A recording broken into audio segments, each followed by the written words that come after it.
Iris achitti osoo na wajjin jiraattu achitti nama biraajin akkas taatan ni ifti kan jedhuuni gara disaaba turuf amalli isheen nachisuun garuu ishee hin gadhisne erga isheen gadhisneeti amalli ishee sun ishee abjuun koo raawwate milkiin koo siin tole dhahaan darbatames nan kaasne mogolee.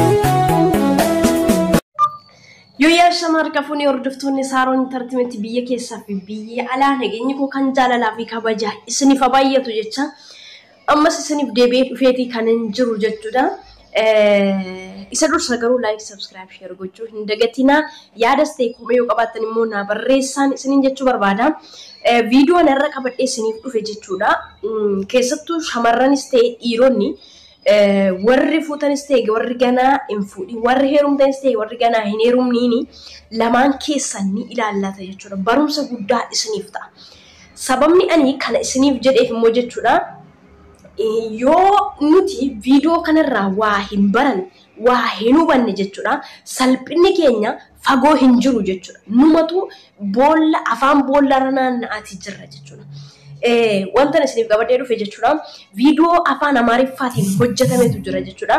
Yexindoch natti fakkaata yeroo guruu baadhee dhiifama kan barreeffamicha irraa dubbisetti. Viidiyoon kun maal isinitti fakkaate namoota haadha manaaf abbaa manaa shakkiiwwan waan warra walirraa qaban jechuudha. Yookiis immoo yoo abbaan manaa haadha manaasaa shakkee namoonni biraan akka hordoffii taasisan godhaaf jechuudha. Akkasuma immoo haati manaa yoo abbaa manaa shakkite jechuudha. Akkasii gooteetu abbaa manaa ishee sana hordofsiistee dhumarra dubartii biratti qabdi. Inni immoo dhiira biratti ishee qaba jechuudha. Viidiyoon kun akkasii jechuudha. Viidiyoon kun kanadha akka kanattidha kan inni hojjetamu viidiyoon sun jechuudha. Chaanaloota hedduuti kan hojjetu jechuudha. Ani dura Ermiyaas moo eenyu kan jedhamu tokkotu hojjeta ture. Amma garuu gara chaanaloota 5 argeeran jechuudha. Viidiyoo wantoota wannoon akka kana hojjetan jechuudha. Haa hojjetani hojiidha. Garuu waa tokko isinii dhaamuun barbaada jechuudha. Mee viidiyoo kanarra waa tokko ilaala.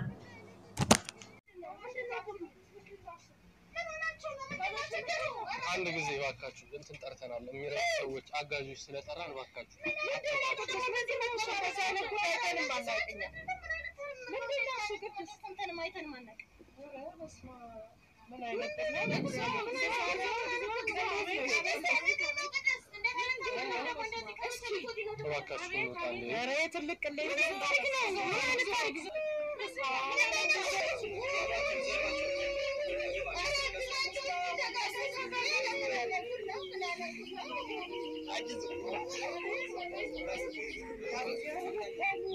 አንተ ቁጭ በል ለዚህ አተላቲ እስኪ እዛ ቁጭ በል ላባታ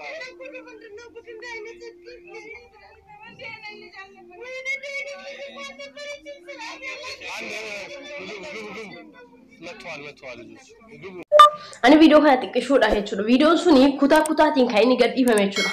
Video sana abbaan manaa fi haati manaa kun yookiis immoo namni haati manaan isaa akka isheen dhiiraa hojii walitti haftu taasise kuni waliin Suudaanidha kan isaan turan jechuudha. Suudaan keessatti akka carraa walitti namatu fidee wal fuudhanii achi keessa jiraataa jiranii achitti illee osoo isheen dhiiraa wajjin wal dhungataniin argee jire jechuudha. Achumarraan dhiisee keenii dhumarra gara biyyaatti deebinee gara biyyaa maaf hin jiraannu jennee dura garuu achumarra iyyuu achi jiraachuu osoo hin taane gara Liibiyaa keessa gara Awurooppaatti darbuun barbaada ture. Garuu haalli sun lafarra dhedheeratee ture jenna gara biyyaatti maaf hin deebinu jennee biyyatti Addis Ababaatti deebinee waliin jiraachuu eegallee. Sanuma dabalatee iyyuu jedhee yaani irra caala kanan Suudaan ba'ee gara biyyaatti galee dhiiris achitti osoo na wajjin jiraattu achittis nama biraajin akkas taatan ni ifti kan jedhuuni gara Addis Ababaatti dhufu. Amalli isheen nachisuun garuu ishee hin gadhisne. Erga isheen gadhisneeti amalli ishee sun ishee hin gadhiifne jedhe. Sana booddee otoo isheenii masqala addabaabayitti dhiira biraa wajjin teessee waliin haasaa gaggaraa gaggeessituun argee jedhe. Akkasumallee otoo isheen nama wajjin wal dhungattuun argee jedhe. Erguma biyya galeellee jechuudha. Guyyaa tokko isa gaafa masqala addabaabayii irraa manaan baane jennaanii mataa buusteetu lakki ani manaan baane jette. Ani garuu jakootiin argeeraa jedhe. Ani duraanuu kan Suudaanitti aaree waan jiruu fi irratti digimtii yookiis immoo matatti hojjechiise jechuudha. akka yeroo isheen nama biraa wajjin wal qunnamtii saalaa gootu akka isaa walirratti hafanii tawaarradamtu yookiin immoo akka isheen gargar hin baane hojjechiise jechuudha namni kun. Sana hojjechiise maal godhaa ofiisaa kana godhee kallatti kana godhee qofa hin teenye dhaqee warroota waan akkasii hojii akka kana hojjetan namoota nama jala deebi'anis ta'e dubartiinis ta'e dhiirri dubartii biraa yookiin immoo dhiirri immoo dubartii biraa dubartiin immoo dhiira biraa wajjin akkas taatu sana hordofanii qarrasanii maaf akkas gootan irraa deebisanis ta'e akkasumallee jaalala sobaa wajjin warra mana tokko keessa jiraatan jechuudha. Isaan sana warra saaxilan bukkee deeme maal godhaa nan shakkee xiriina keessatti jira.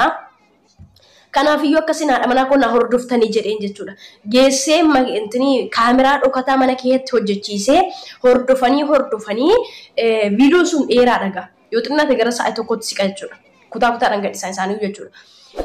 Hordofanii fi kaanii dhuguma mucayyoonii isa sin jaallattu nama biraatti kan isheen jaallattu nama biraa wajjin kan isheen akka barbaade taatu jechuudha. Dhiira fidattee dhuftee wajjin mana tokko keessa ciisan jechuudha.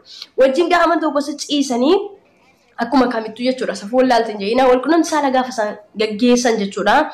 Inni dagamtii yookiis immoo matatii hojjechiiseera jechuudha. Itti daggameera jechuudha. Isheetti jechuudha.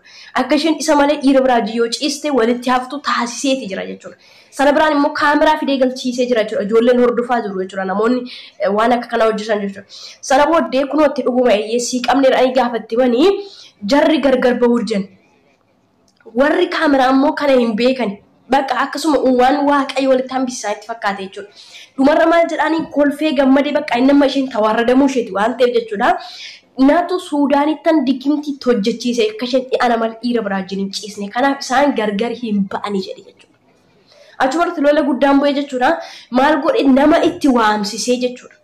Sigalee nama itti waamsisee lamaan isaanii jechuudha. Amsoolaa akka kanatti baataniitu gara mana kiimitti geessisan jechuudha. Anis irratti wanta isin jechuu barbaadu viidiyoon sun dheeraadha jechuudha. Dubartiin tokko jechuudha. Dhiirri tokko siif hin ta'u taanaan bakka nan gammachiisu jetta taanaan naaf hin ta'u abbaa manaa kooti jetta taanaan ganama isaa jechuudha. Garaa shakkiitiin gara dhiira tokkoo hin deemin jechuudha. Yookiin immoo itti hin heerumin. Dhiirri tokkos immoo dubartiin kun naaf hin taatu naaf hin gammachiistu yookiis immoo bultii koo naaf hin taatu haadha ijoollee koo naaf hin taatu jetta taanaan bor gara bakkee hin laalta taanaan gara dubartii sanaa hin deemin. Ishuma siif taatu sana ishee haadha ijoollee kee siif taatu sana si gammachiiftu sana ilaalladhuu fuudhi jechuudha. Hin tawaarradamtu kana qofa miti jechuudha. Dhiironnis akkasuma jiru dubartii qofa miti jechuudha. Maaliif erga abbaa manaa kooti jettee erga haadha manaa kooti jettee irratti bakkee deemu maal si barbaachise. Kuni amantaa kam keessattuu hin eeyyamamu. Anan gammaattis hin ageenyes hin beekus hin dubbisnes jechuudha. Amantaa kam keessattuu jechuudha. Otoo haadha manaa qabdu osoo abbaa manaa qabdu dhiira biraa wajjin dubartii biraa wajjin amantaan kamuu hin eeyyamu jechuudha. Cubbuudha jechuudha. Haraamasii cubbuudha jechuudha. Kanaafiyyuu tokko wajjin adda ba'i. Tokkoof jiraadhu.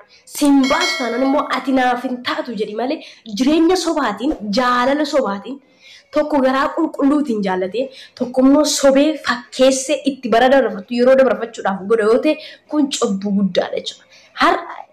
Akka barbaade ta'uu danda'e bor garuu gaafa addunyaa karaa duune jechuudha. Nu rakkisa salphina guddaa fi nu saaxila jechuudha. Kanaaf jarri kun tawaarradama guddaa yookiin immoo salphina guddaa jechuudha. Dubartoonnis ta'e dargaggoonnis ta'e itti yaa'anii lamaan isaanii gargar ba'uu didanii jechuudha. Sigalee isheenis hin salphatte jechuudha. Haadha manaa namaati.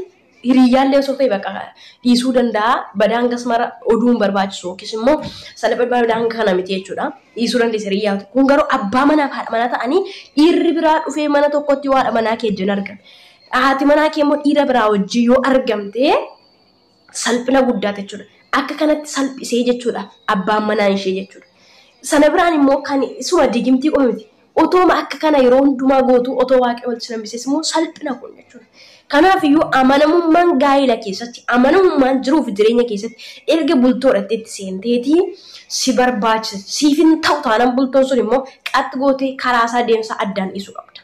Yookiin yeroo hiriyyummaa keessatti yookiin immoo bultoon sun siif hin deemsu sanaan qaxxi gootee dhiisuudha malee aaxa barbaraa jiraachuun guyyaa tokko si salphisa jechuudha.